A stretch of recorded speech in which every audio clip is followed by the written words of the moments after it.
Shalom untuk kita semua. Sebelum kita masuk dalam perenungan firman Tuhan pada saat ini, mari kita meminta pertolongan kepada Tuhan dalam doa. Mari kita berdoa.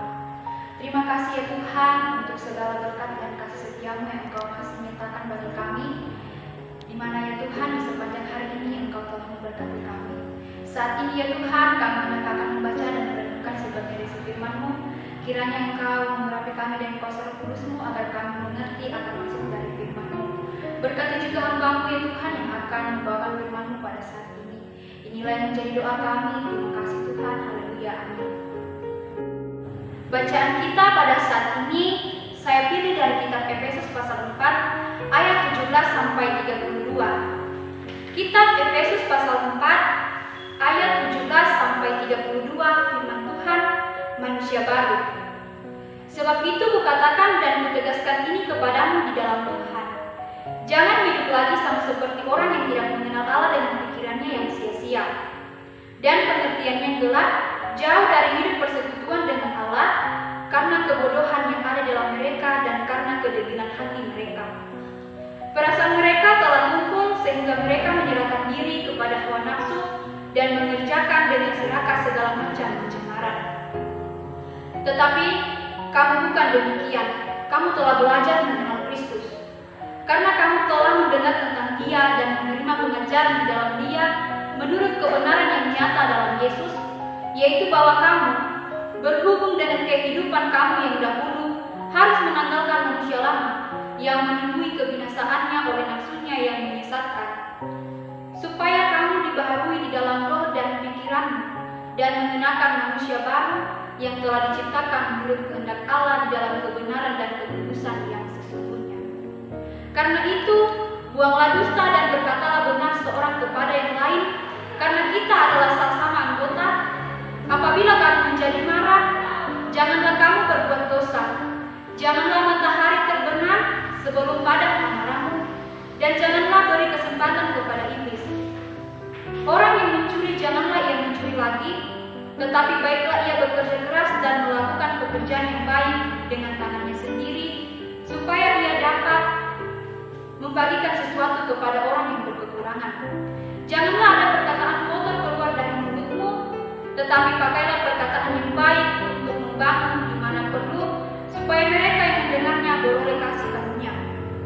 Dan janganlah kamu mendukakan Roh Kudus Allah yang telah mementeraikan kamu menjelang hari penyelamatan.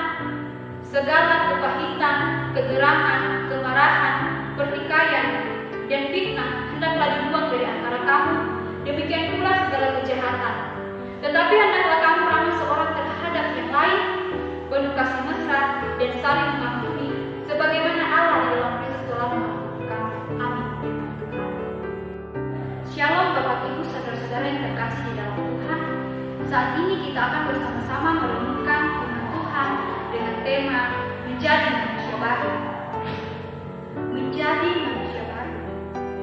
Terkadang beberapa benda atau hal yang lain yang kita beli ketika sudah lama dan tidak terpakai, mungkin kita akan memberikannya kepada orang lain. Beberapa benda yang sudah rusak atau usang akan kita buang dan akan kita ganti dengan yang baru. Begitu juga dengan sikap hidup manusia lama kita. Ketika benar-benar sudah rusak karena dosa, seharusnya kita dapat membuang kebiasaan hidup lama itu dan menggantinya dengan sikap hidup yang baru atau menjadi manusia yang baru. Saudara-saudara, apakah yang dimaksud dengan manusia baru? Manusia baru bukan berarti kita harus masuk kembali ke dalam rahim hidup lalu dilahirkan kembali. Tetapi kata manusia baru dalam hal ini bukan mengarah pada manusianya, tetapi menunjukkan pada sikap hidup. Artinya, manusia baru berarti meninggalkan sikap hidup kita yang lama, yang jauh dari Tuhan dan hidup dalam dosa, kembali kepada hidup yang berkenan kepada Tuhan. Manusia baru dan lama tidak bisa bersatu dalam diri kita. Kita tidak bisa memainkan dua karakter yang kontras sekaligus, seperti hidup sebagai orang yang jujur tetapi di saat yang sama juga suka berbohong. Sebab manusia baru memiliki sifat-sifat baru yang sangat berbeda dengan sifat lama. Manusia baru dalam perspektif Alkitab adalah orang yang sudah lahir baru, alias orang yang sudah bertobat. Lahir baru dalam pembacaan ini disebut sebagai berikut. Kamu telah meninggalkan manusia lama serta kelakuannya dan telah mengenakan manusia baru yang terus-menerus diperbarui untuk memperoleh pengetahuan yang benar menurut gambar Khalidnya. Dapat kita lihat pada ayatnya yang ke-9a sampai yang ke-10. Nah, saudara-saudara, lalu bagaimana ciri hidup sebagai manusia baru? Yang pertama, tidak lagi hidup seperti orang yang tidak mengenal Allah. Di sini kita diajak untuk tampil beda ketika teman atau orang lain masih hidup melakukan hal-hal yang salah. Kita diajak untuk tidak hidup seperti mereka. Yang kedua, menjauhi dusta dan berkata jujur. Yang ketiga, tidak boleh berkata kotor. Jadi, seharusnya segala yang kita ucapkan dapat membangun orang lain, bukan malah menjatuhkan orang lain. Yang keempat, mampu mengendalikan amarah. Jangan sampai karena marah membuat kita menjadi berdosa. Yang kelima, tidak mencuri. Artinya, sebagai manusia baru harus melakukan pekerjaan yang baik dan bekerja keras agar dapat berbagi dengan mereka yang berkekurangan. Yang keenam, manusia baru kiranya tidak mendukakan Roh Kudus dengan perbuatan yang tidak berkenan dengan Tuhan, dan kita harus hidup menurut pimpinan Roh Kudus. Dan yang terakhir, hendaknya kita hidup ramah, penuh kasih mesra dan saling mengampuni sebagaimana Kristus telah mengampuni kita. Nah, saudara-saudara, orang yang telah mengenal Yesus harus membiarkan Roh Kudus mengerjakan karya pembaruan di dalam hidupnya agar dimampukan untuk hidup benar dan kudus.